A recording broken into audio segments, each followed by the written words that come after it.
at CCLI. I'm Paul Herman, and today talking with Meredith Andrews and her husband and co-writer and pianist, I guess, Jacob Sooter. Welcome. Thank you. Good to have you here. It's good to be here. So first, tell us about your story. How did you meet? How did it come together? Yeah, well, I had just moved to Chicago to be to come on staff at Harvest Bible Chapel as a worship leader.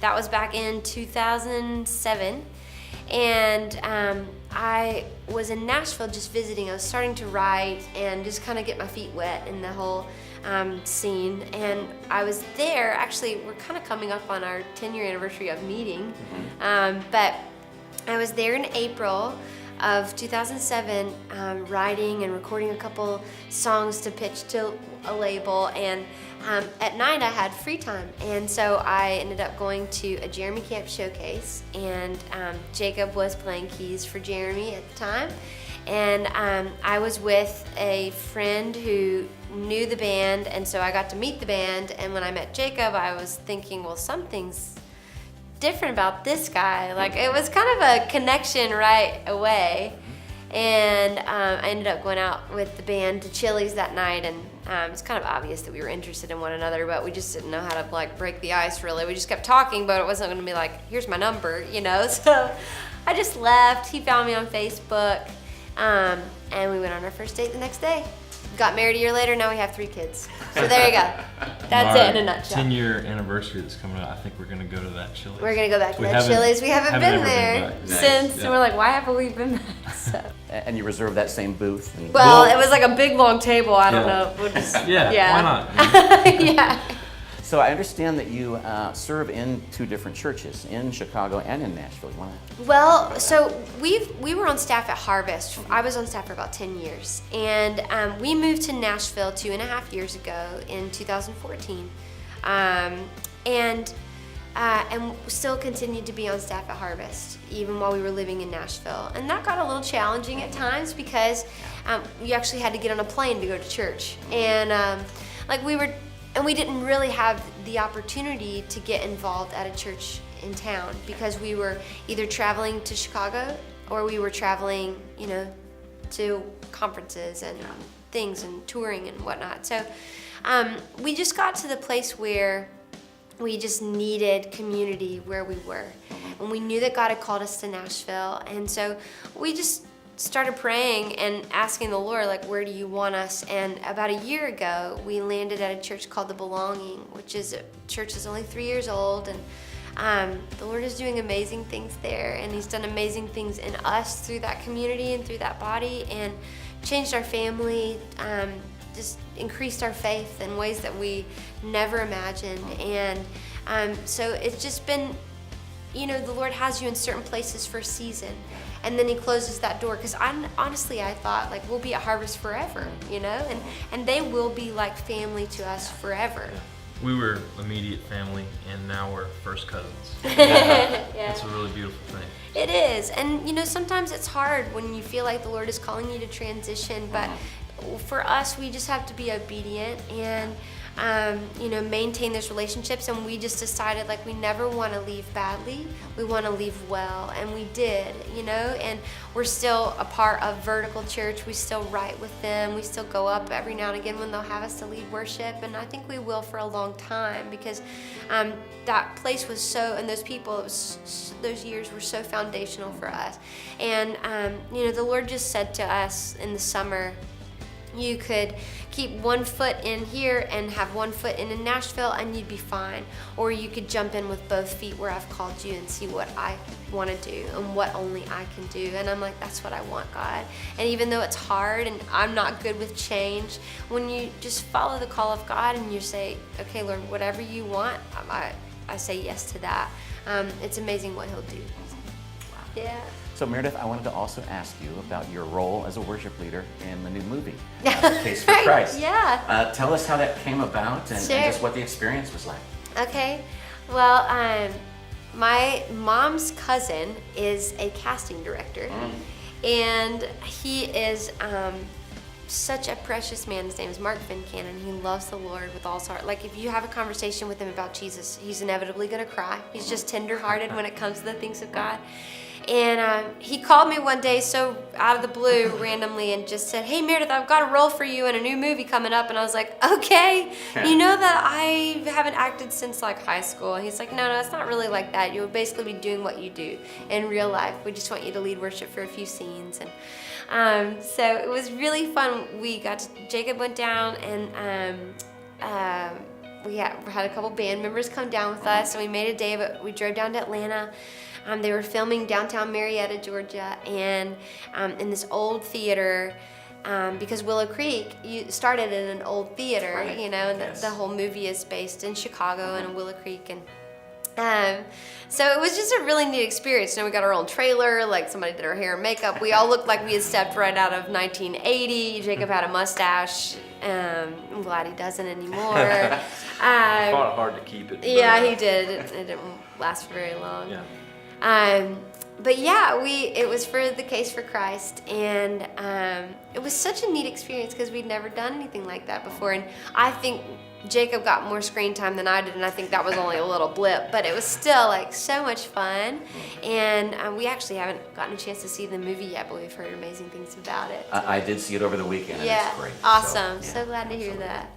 So your song, Open Up the Heavens, has been at the top of our charts at CCLI here for quite a long time. Can you tell us that song story? Yeah, well, Open Up the Heavens, it's so funny to me because that song, we've been singing it at Harvest for 5 or 6 years. Long time. Yeah, so, you know, it's been around a while. And I've heard the iterations before the iteration that we know now, when it was, you know, just a guitar riff and Stu G and a completely different chorus. So, Yeah, exactly. It had several different kind of versions, and the way that I got to be a part of it, it was really just Andy and Jason Ingram, Andy Rosier, being just super gracious. So, because it started with the two of them, I think it was something that, you know, Andy always writes from a place, he's very authentic when he writes, and he's like the worship leader's worship leader, you know? And so he's like, you know, I had been praying this prayer pretty much every weekend. Like, God, we've waited for this day. We're gathered in your name. And he was finding himself kind of saying similar things. And it was all kind of like in this vein of just welcoming the presence of God and recognizing why we were even together and, you know, why we're gathered for church. And it was to lift up the name of Jesus and to watch him do what he wanted to do in our hearts. And so he took that kind of prayer and that idea to Jason Ingram and Stu G, you know, the guitar player who used to be with Delirious. Right. And they started crafting this song called Open Up the Heavens, and then gave it to our pastor, James McDonald, and he kind of made some revisions. And then they had pretty much a song. And I'm not exactly sure if they had a bridge or they didn't have a bridge or they didn't like their bridge. But one day, Jason was up in Chicago and we were all leading worship together. And they were kind of trying out this song, and I was like, "Oh, cool, I like this. I've never heard it before. What is it?" And then all of a sudden, Jason looks at me, he goes, "Hey, Meredith, sing a bridge." And so I just started singing, show us your glory." And actually, when I sang it at first, I sang, show up in power. But we actually changed it to show us your power, you know. But it was that spontaneous. It was. Wow. It was. And so it's just really sweet of them that they let me in on the song last minute, and I got to be a part of it because I love what it says, and I feel like it so sets the tone for worship, you know. And we've always talked about at Harvest how a lot of times people, when they come into a church service, they're not really ready to sing the deep things yet. They're not ready to sing, you know, blessed be your name on the road marked with suffering. They need a song that's going to recalibrate their hearts because they've just dropped their kids off at kids ministry, or they had a fight with their wife in the car, you know, and they just need something that's going to align their hearts with the Lord and say, okay, this is why we're here.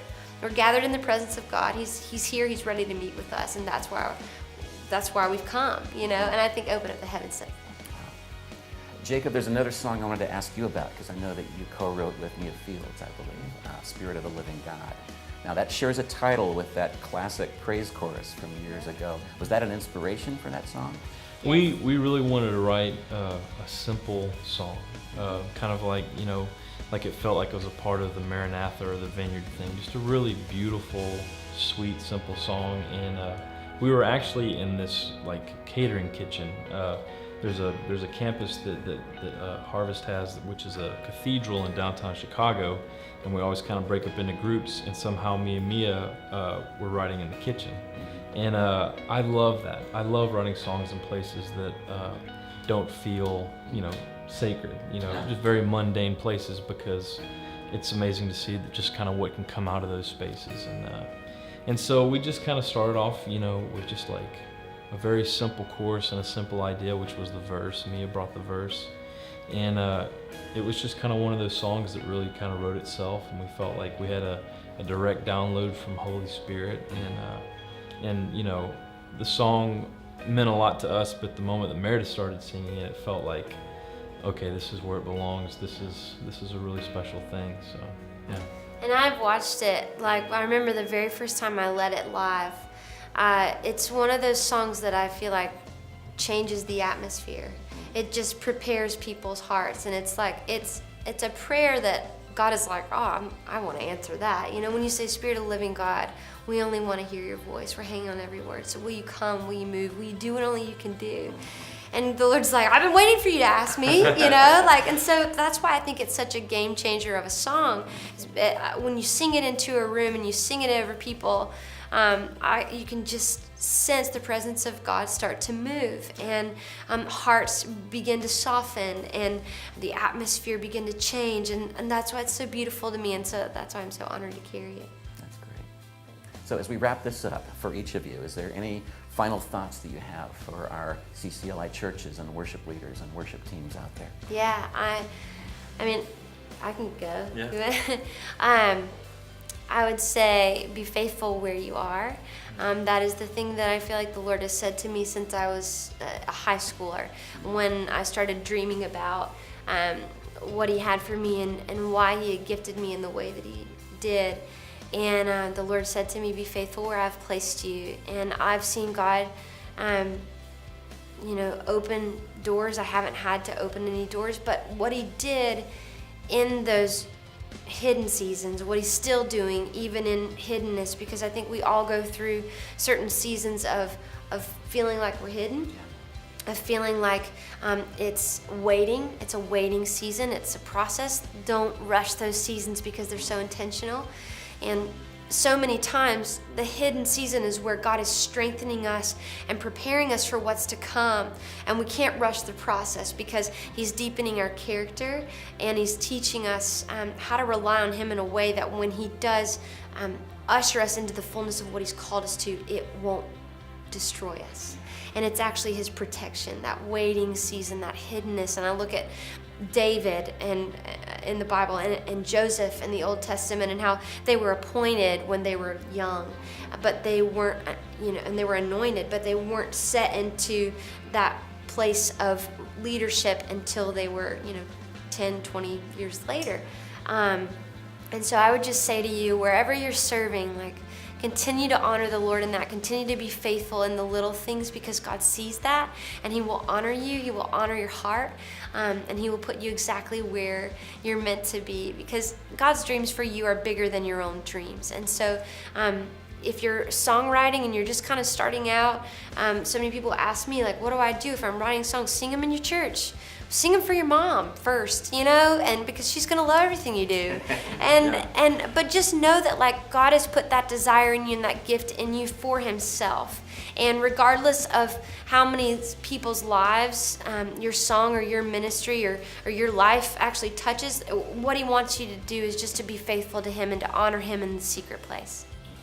Both of those songs, Open Up the Heavens, The Spirit of the Living God, we weren't writing for the capital C church. We were writing for our body of believers, our local church. And I think that when you do that, when what Meredith says, be faithful where you're called, and you write for that body of believers, and you know that specific set of hurt and need, what that body of believers needs, that's when the cup overflows, and God puts the wind in the sails of that song. And so just what you're saying, be faithful where you're called. It's been tremendous. Thank you both so much for thanks, being here. Paul. Thanks for having talking us. to us. And thank you for tuning in. Take care.